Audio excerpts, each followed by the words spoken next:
revenons sur la page d'accueil. Donc je sélectionne page vidéo, je clique sur accueil. Et là, je vais d'abord fermer cette fenêtre. Je vais cliquer sur le plus et nous allons ajouter un fichier sonore, donc une musique de fond. Vous avez différentes possibilités. Donc je sélectionne d'abord musique dans la colonne de gauche. Et puis là, vous avez différents lecteurs audio. Je vais par exemple prendre celui-ci.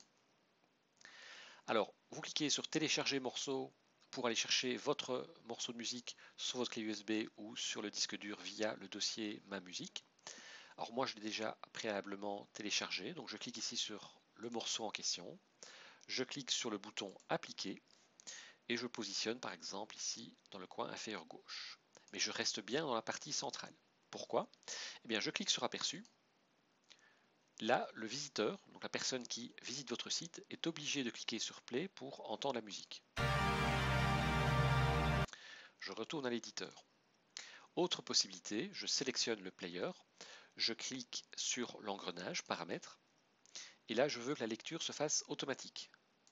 Je clique ici, je veux éventuellement qu'elle soit en continu, pas tellement d'importance dans ce cas-ci, mais imaginons que le morceau se déroule totalement, et bien à la fin il va recommencer automatiquement de manière indéfinie si on reste sur cette page d'accueil.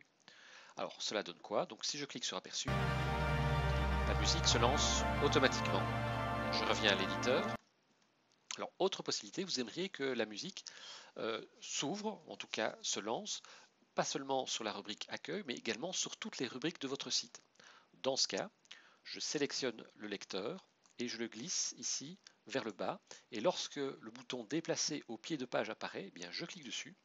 Et donc, automatiquement, à partir du moment où il est extirpé de la zone centrale, mais la partie qui est commune à toutes les pages, eh bien, ce morceau sera audible sur chaque rubrique. Donc je clique sur aperçu. Maintenant je clique sur la rubrique photo. Cela ne change pas. Vidéo, cela ne change pas.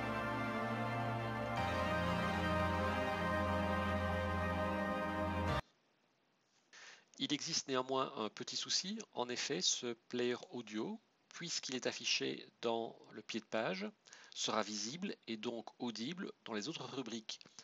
Pour la rubrique photo, ça ne pose pas de problème. Par contre, pour la page vidéo, il y aura deux sons distincts, le son de la musique et le son de la vidéo YouTube.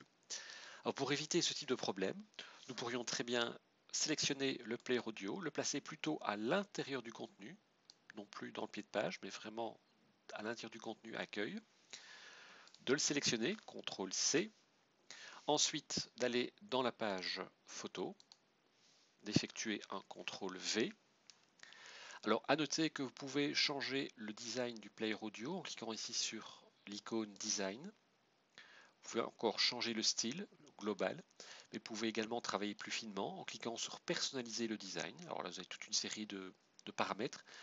Vous pouvez changer le player carrément ici, mais moi je vais me contenter de couleur et opacité et mettre un arrière-plan de 0%. Je ferme la palette design. Donc voici le player tel qu'il se présente.